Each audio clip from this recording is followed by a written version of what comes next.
জীবনে চলতে গেলে অনেক কিছু দেখতে হয়, অনেক কিছু শিখতে হয়, নিজেকে মানিয়ে চলতে হয়, পরিবর্তনকে গ্রহণ করতে হয়, কারণ জীবন একটাই। এই ছোট জীবনে ঝামেলায় জড়িয়ে যাওয়ার থেকে মনে হয় ঝামেলাকে থোড়াই কেয়ার করে এগিয়ে যাওয়ায় জীবনের বেঁচে থাকার আসল মজা লুকিয়ে থাকে। ঝামেলা তো সবার জীবনেই কম বেশি আছে। এই ঝামেলাকে এড়িয়ে বেঁচে থাকার নামই জীবন। জীবনে কখনো যেটা ভাবিনি হয়তো সেটাই চলে আসবে নিয়তির পরিহাস হিসেবে। তাই আমার কাছে অন্যকে ঝামেলায় না ফেলে যদি নিজের কোনো কাজ সফলভাবে করতে পারি সেটাই সফল জীবন বলে মনে হয়।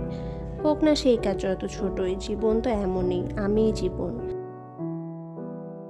আমার সবটুকু অস্তিত্ব মিলেই জীবন, তাই নিজেকে বাঁচিয়ে রাখি।